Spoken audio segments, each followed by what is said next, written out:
यह चीज़ों को तो याद करते लेकिन उसे भूल जाते हैं। अक्सर ये सब के साथ होता है। तो मैं आपको यहाँ पे 5 बेहतरीन टिप्स बताने जा रहा हूँ और आप इस स्टडी टिप्स का यूज़ कीजिएगा और किसी भी सब्जेक्टिव हो या फिर किसी भी चीज़ को आप याद कीजिएगा। आप देखिए कि बहुत ज़्यादा समय तक आप उस चीज़ को याद करके रख पाते हैं, क्योंकि यहाँ पे पिछले 2 सालों से इसी टाइप की गाइडेंस वीडियो से बहुत सारे बच्चों को सपोर्ट मिला है और लगभग 20,000 से ज़्यादा भाई बहन जो है वो अभी भी इस चैनल पर जुड़े हुए हैं। तो आप इस चीज़ को फॉलो कीजिएगा और ये 20,000 से ज़्यादा भाई बहन जो है वो इस चीज़ को अप्लाई किए हुए हैं और बाद में वो रिजल्ट भी बताया कि भैया आपने जो भी टिप्स बताया है सब्जेक्टिव याद करने का, इस टिप्स को हम अप्लाई किया और इस टिप्स को अप्लाई करके हम सब्जेक्टिव को लंबे समय तक याद करके रखे हुए हैं। तो आप भी इस 5 टिप्स को यूज कीजिएगा जिससे आपका जो सब्जेक्टिव हो या फिर कोई भी चीज हो उसको आप लंबे समय तक आप याद कीजिएगा। मैं आपको जो टिप्स बताने जा रहा हूँ इस टिप्स को आप देखिए, आपको खुद ब खुद लगेगा कि भैया सही बात बोल रहे हैं। अगर इस ढंग से पढ़ाई किया जाएगा और इस ढंग से अगर याद किया जाएगा तो ये बात तो फिक्स है कि जल्दी हम किसी चीज को भूलेंगे नहीं। तो आप जिस चैनल पे आए हैं, जो भी मेरे नए वाले भाई हैं उनको मैं बता दूं कि आप जिस चैनल पे आए हैं ये बिहार बोर्ड का फर्स्ट गाइडेंस चैनल है और लगभग यहाँ पे 20,000 से ज्यादा भाई बहन को गाइड किया जा चुका है। ऐसे तो ओवरऑल बहुत ज्यादा लाखों में गाइड किया जा चुका है, लेकिन सब्सक्राइबर के बेसिस पे 20,000 से ज्यादा भाई बहन को गाइड किया जा चुका है। अगर बात करें 2023 और 2024 की, तो जितने भी गेसिंग क्वेश्चन थे वो सभी के सभी इस चैनल के टकराए हुए हैं। आप इसका प्रूफ भी हमारे कम्युनिटी पोस्ट पे देख सकते हैं। रिजल्ट भी बहुत ज्यादा जो है वो अपलोडेड है कम्युनिटी पोस्ट पे। 200 से ज्यादा भाई बहन जो थे वो इस बार 400 प्लस स्कोर किए थे 2024 के रिजल्ट में। भैया हमारा वो सबसे मतलब नहीं है। आप ये बताइए कि हम किसी चीज को कैसे याद करेंगे।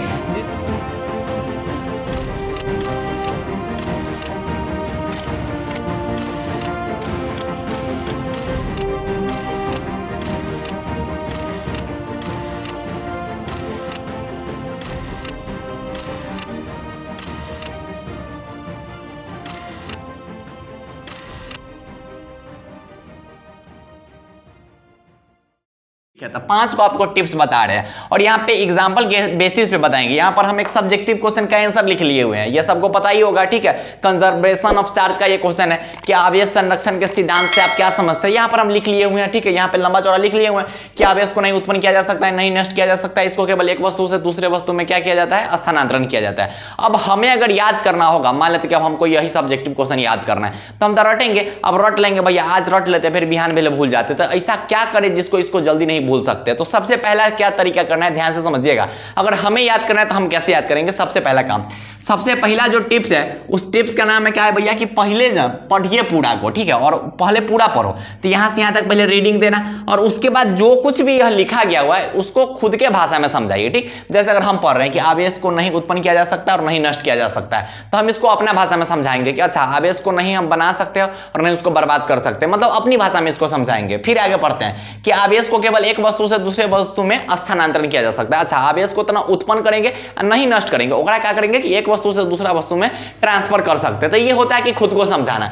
ऐसे क्या होगा ना कि वो चीज के बारे में ना आपको इंटरेस्ट जग जाएगा और जब कोई चीज के बारे में इंटरेस्ट जग जाता है तो वो चीज जो है वो लंबे समय तक याद रहता है। तो आपको ये काम करना है। तो सबसे पहला काम क्या करना है कि उस चीज को पढ़िए और अपनी भाषा में उसको समझाने का कोशिश कीजिए, ठीक है भैया। हम ये पढ़ेंगे और अपने भाषा में हम खुद को समझा लेंगे। उसके बाद क्या करना है कि अगर कोई सब्जेक्टिव क्वेश्चन ज्यादा लंबा है तो उसको पार्ट्स में ब्रेक कर लीजिए। जैसे यहाँ पे कोई क्वेश्चन है तो हमको यहां से यहां तक पढ़ने में ना लग रहा है कि कोई एगो पार्ट बन रहा है, तो इसको हम पार्ट बाय पार्ट ब्रेक कर लेंगे और उसके बाद रटेंगे। भैया याद करने के लिए हम बोल रहे हैं। अरे याद करने मतलब क्या होता है, रटना होता है। याद का मतलब होता है रटना। अब रटने वाला शब्द सुन के ना कितना बोलता है कि ना ना रटेंगे थोड़ी, तो याद करने का मतलब ही होता है रटना। याद करना मतलब रटना। तो इसको कैसे रटना है ध्यान से समझिएगा। उधर से कोई बोलेगा भैया हम आपसे ये उम्मीद नहीं किए होते, हम आपके चैनल पर रटने थोड़ी आए हुए हैं। अंतिम समय में आपको भी पता चल जाएगा कि अंतिम समय में करना क्या होता है। रटना मतलब याद करना, याद करना मतलब रटना, दोनों बात बराबर ही है, ठीक है।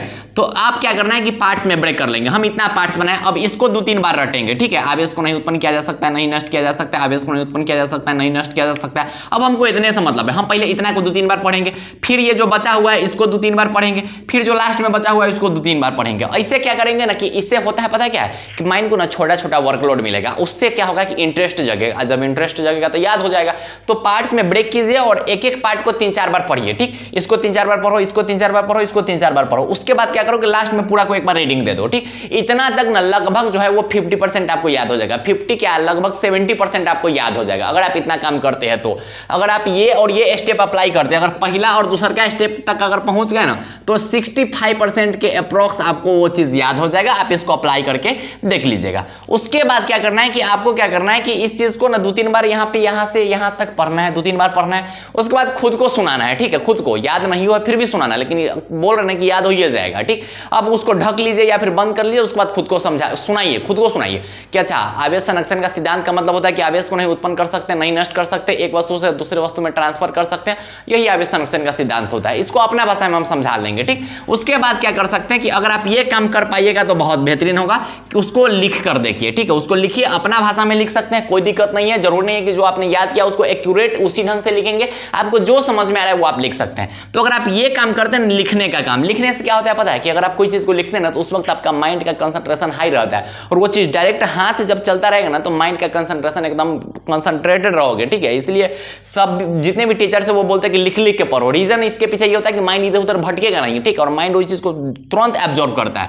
तो आप ये काम कीजिएगा। तीसरा काम कि बिना देखे उसको सुनाने का कोशिश कीजिएगा। उसके बाद अगर आपको लगे कि याद हो गया तो उसको लिख के देख लीजिए, ठीक। अगर आप लिख लिए इसका मतलब वो सब्जेक्टिव आपका याद हो गया, अगर आप बिना देखे लिख लिए इसका मतलब वो सब्जेक्टिव आपको याद हो जाएगा। इसको ये जो है ना, ये जो तरीका आपको बता रही है, 5 मार्क्स के क्वेश्चन के लिए भी आप अप्लाई कर सकते हैं, बड़ा से बड़ा क्वेश्चन के लिए भी, ठीक। तो 3 तक पहुंच गए, तो अगर आप लिख पा रहे हैं मतलब वो आपका वो कंप्लीट है। तो भैया याद करके छोड़ देंगे तो हो जाएगा क्या, काम बन जाएगा क्या? बिल्कुल नहीं बनेगा, ठीक है। आप अगर कोई चीज को याद करके छोड़ देते हैं, बाद में उसको देखिएगा नहीं तो काम कैसे बनेगा? ये जो आपको दिखने, ये कोई बोलेगा क्या लिख ले है भैया, मॉर्निंग का 30 मिनट प्लान क्या होता है, ये हमको समझ नहीं आ रहा है, क्या है मॉर्निंग 30 मिनट प्लान? तो ये आपके लिए हो सकता है नया होगा, लेकिन हमारे चैनल पर जो पुराने भाई लोग हैं उनको पता है कि 2 साल से भैया केटी भैया क्या बता रहे हैं, मॉर्निंग 30 मिनट प्लान, ये बहुत ही बेहतरीन प्लान है। और इसको ना जो अप्लाई करता है ना, ऑब्जेक्टिव हो सब्जेक्टिव हो, वो लंबे समय तक याद रहता है। और आज से आपको भी यही चीज अप्लाई करना है। अब क्या करना है, मान लो कि आज हम ना ये वाला क्वेश्चन याद कर लिए, ठीक। एक क्वेश्चन का एग्जांपल लेते हैं। इस क्वेश्चन को हम ना पहल का, दूसर का, तीसर का टिप्स तक कंप्लीट कर लिए हुए, इतना तक हम याद कर लिए हुए। अब क्या करना है कि कल जब भी हम उठेंगे, हम ये नहीं करें कि 4 बजे सुबह ही उठो, जब भी उठो उसके बाद मॉर्निंग का जो सबसे पहला पढ़ाई होगा, सबसे पहला पढ़ाई हम उसको 30 मिनट या फिर 45 मिनट या फिर आपका जितना होमवर्क होगा उसके बेसिस पे बना लेना।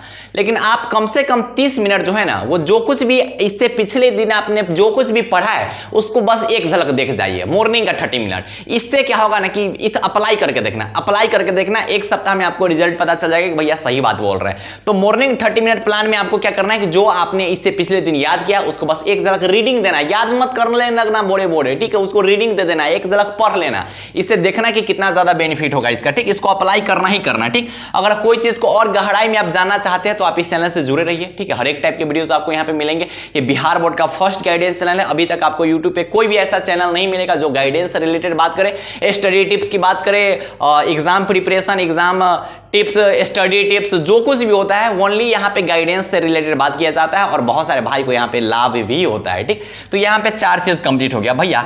अच्छा खाली भोरबा में पढ़ लेंगे तो हो जाएगा क्या? अरे भाई बात, बाद में रिवीजन भी तो करना होता है। तो लास्ट में सबसे अच्छा चीज बन जाता है रिवीजन। और रिवीजन आपका या तो आप वीकली कीजिए या फिर मंथली कीजिए, ये रिवीजन आपका होना ही चाहिए, ठीक। हम इस एक क्वेश्चन की बात नहीं कर रहे, आपने जो कुछ भी याद कर रखा है उसका आपका वीकली या फिर मंथली रिवीजन होना ही चाहिए। नहीं तो आप 15 डे प्लान यूज कर सकते हो। 15 डे प्लान का मतलब क्या होता है कि मान लो कि 1 तारीख को कोई क्वेश्चन को आप देखें तो उसके बाद 15 तारीख को देख लीजिए, फिर उसके बाद उसको 30 तारीख को देख लीजिए। तो ये होता है 15 डेज का गैप होता है। इससे क्या होता है ना कि कोई चीज ना आपको लगेगा कि जस्ट तो रिवीजन की है, अब ये तो देख क्या है। तो रिवीजन सबसे बेहतरीन होना चाहिए और रिवीजन होगा तभी कोई चीज लंबा समय तक याद हो पाएगा। तो सब्जेक्टिव अगर याद करने में आपको दिक्कत हो रहा है तो इस 5 टिप्स को यूज कीजिए। और आपको अभी लग रहा होगा कि भैया सही बात बोल रहे हो, अगर ये 5 टिप्स को फॉलो करेंगे तो फिक्स है कि सब्जेक्टिव हम भूल भी नहीं करेंगे। मैं बोल रहा हूं कि आप इसको 2 से 3 दिन अप्लाई करके देखिए और आपको खुद ब खुद लगेगा कि भैया क्या बेहतरीन टिप्स बता दिए हैं। तो अच्छे ढंग से पढ़ाई करते रहिए और जो भी नए वाले भाई लोग हैं वो चैनल को सब्सक्राइब कर देना और आपसे जितना हो सके उतना केटी भैया का हेल्प कीजिए। हेल्प करने का मतलब होता है कि आप इस वीडियो को ज़्यादा से ज़्यादा भाई बहनों तक पहुँचाइए।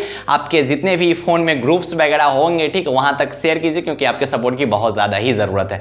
तो अच्छे ढंग से पढ़ाई करते रहिए और 2025 में भी जितना क्वेश्चन गेस कराएंगे वो सभी के सभी क्वेश्चन टकराएगा। रिलैक्स रहो, क्वेश्चन गेसिंग क्वेश्चन आएगा, ठीक है, रिलैक्स रहो। तो पढ़ाई करते रहे और बाय बाय, टेक केयर, जय हिंद।